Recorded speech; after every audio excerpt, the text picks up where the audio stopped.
175 పార్లమెంట్లకు 175 assembly స్థానాలకు సంబంధించిన list ఇది. ఇందులో ఒకే ఒక్క స్థానం అనకాపల్లి ఒకటి పెండింగ్లో పెట్టాం. మిగతాటివన్నీ కూడా ఎంపీ స్థానం పెండింగ్ పెట్టాం. మిగతాటివన్నీ కూడా లిస్ట్ అనౌన్స్ అయినట్టే. ఎప్పుడూ చూడని విధంగా సామాజిక న్యాయము అన్నది మాటల్లోనే కాదు, చేతల్లో కూడా చేసి చూపించాము అని చెప్పి చూపించగలిగాము దేవుడి దయతో అని కూడా చెప్పడానికి సంతోషపడతా ఉన్నా. ఎందుకనంటే ఏకంగా అసెంబ్లీలో చట్టమే చేశాం. 50% పదవులు ఖచ్చితంగా నా నా నా నా అని సంబోధిస్తూ ఎస్సీలకు, ఎస్టీలకు, బీసీలకు, మైనారిటీలకు ఖచ్చితంగా 50% అమలయ్యేలా ఏకంగా చట్టం చేసిన ప్రభుత్వం మనది. ఇది నామినేషన్ పదవుల్లోనూ, నామినేషన్పై ఇచ్చే కాంట్రాక్టుల్లోనూ చట్టం చేసి అమలు చేస్తూ ఉన్న విషయం. ఈ చట్టం కూడా మనమే అమలు చేశాం.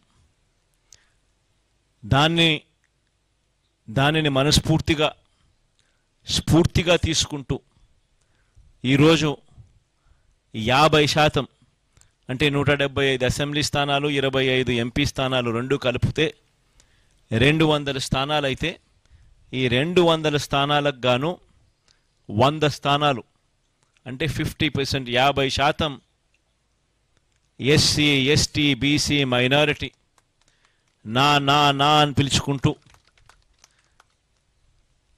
50% సీట్లు ఏకంగా వీరికే ఇవ్వగలగడం ఇది చరిత్రలో, ఆంధ్ర రాష్ట్ర హిస్టరీలో ఎప్పుడూ కూడా కని విని ఎరగని ఘట్టమని కూడా చెప్పడానికి చాలా సంతోషపడతా ఉన్నా. ఈరోజు ఒకసారి గమనించినట్లయితే ఏకంగా 59 స్థానాలు 200 స్థానాలకు గాను బీసీలకే కేటాయింపులు చేశాం. 175 అసెంబ్లీ స్థానాలకు 48 అసెంబ్లీ స్థానాలు, 25 ఎంపీ స్థానాలకు గాను బ్యాలెన్సు 11 స్థానాలు బీసీలకే కేటాయింపులు జరిగింది. ఆడవాళ్లకు కూడా ఇంతకు ముందు కన్నా బెటర్గా చేశాం. కానీ ఇది కూడా నాకు ఇంకా సంతృప్తిని కలిగించడం లేదు. బహుశా నెక్స్ట్ ఎలక్షన్లకు వచ్చేసరికి దీనిని ఇంకా వేగంగా కూడా అడుగులు వేయించే కార్యక్రమం చేస్తూ ఉన్నాం. 200 స్థానాలకు 24 స్థానాలంటే 12% అక్క చెల్లెమ్మలకు ఇవ్వగలిగాం. కానీ ఇది కూడా నాకు పూర్తిగా సంతృప్తిని కలిగించే అంశం కాకపోయినప్పటికీ కూడా లాస్ట్ టైం కన్నా బెటర్గా చేశాం. బహుశా మిగతా ఏ పార్టీ కన్నా కూడా బెటర్గానే ఉంటుందని అనుకుంటా ఉన్నాను. లాస్ట్ టైం 19 ఇస్తే ఈసారి 24 దాకా తీసుకొని పోగలిగాం. ఇది కూడా ఒక విశేషమనే చెప్పాలి. కానీ నెక్స్ట్ ఎలక్షన్లకు వచ్చేసరికి ఇంకా దీన్ని ఖచ్చితంగా ముందుకు తీసుకొని ఇంకా పెద్ద సంఖ్యలో ఇంకా నెంబర్లు ఇచ్చే కార్యక్రమం ఖచ్చితంగా జరుగుతుందని కూడా చెప్తా ఉన్నా. ఈరోజు మనం రిలీజ్ చేసిన ఈ లిస్టులలో గమనించినట్లయితే ఏకంగా 77% మంది ఎమ్మెల్యేలు, ఎంపీలు ఈ 200 మందిలో ఏకంగా 77% మంది గ్రాడ్యుయేట్స్, ఆ పై చదువులు చదివిన వాళ్ళు. ఎమ్మెల్యేలకు సంబంధించి 175 మంది ఎమ్మెల్యేలకు గాను 75% గ్రాడ్యుయేట్స్, ఆ పై చదువులు చదవగలిగిన వాళ్ళు మనం ఎంపిక చేయగలిగాము అని కూడా చెప్పడానికి కూడా సంతోషపడతా ఉన్నా. మైనారిటీస్కి కూడా ఇంతకుముందు 5 స్థానాలు ఇస్తే ఇవాళ 7 స్థానాలతో మైనారిటీ సంఖ్యను కూడా బాగా పెంచగలిగినామని చెప్పడానికి కూడా సంతోషపడతా ఉన్నా. మొత్తం మీద 50% నా అని పిలుచుకుంటూ ఎస్సీ, ఎస్టీ, బీసీ, మైనారిటీలకు ఇవ్వడం అన్నది చరిత్రలో నిలిచిపోయే ఘట్టంగా మరొకసారి చెబుతూ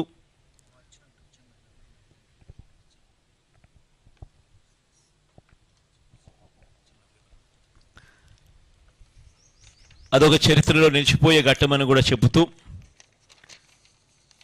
ఈ ఎన్నికల్లో దాదాపుగా 81 స్థానాలలో ఎమ్మెల్యేలను మార్పు జరిగింది.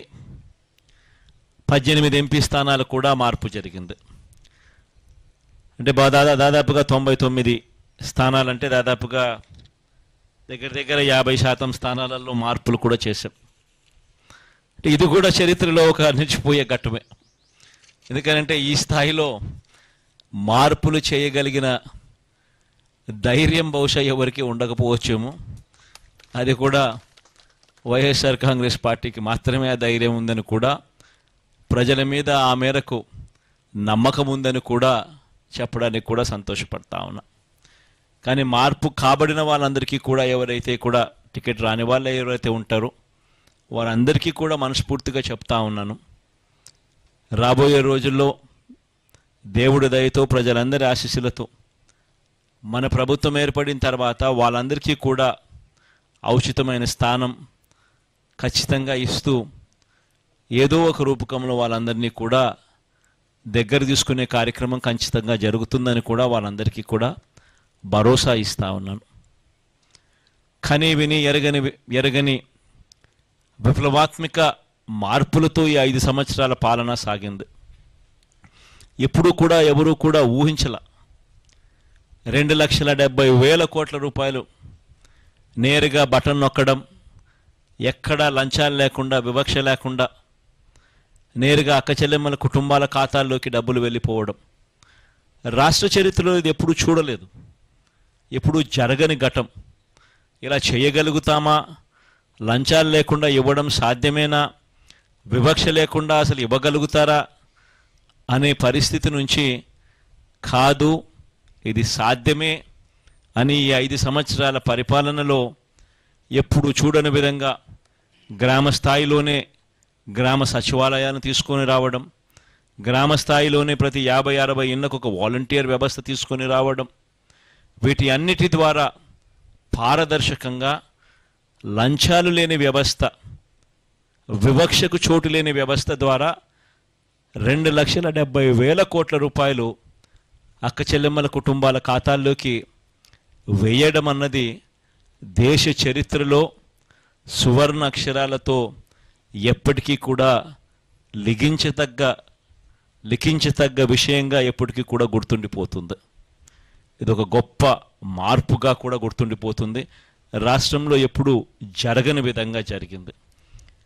ఈ ఒకటే కాకుండా గ్రామాలు మారాయి, గ్రామాలలో పరిస్థితులు మారాయి, స్కూళ్ళు బాగుపడ్డాయి, హాస్పిటళ్ళు బాగుపడ్డాయి ఎప్పుడూ చూడని విధంగా, వ్యవసాయం బాగుపడింది ఎప్పుడూ జరగని విధంగా, మహిళలకు విమెన్ ఎంపవర్మెంట్ ఎప్పుడూ కూడా జరగని విధంగా, కంటికి కనిపించే విధంగా మార్పులు చోటు చేసుకుంటూ విమెన్ ఎంపవర్మెంట్ జరిగింది.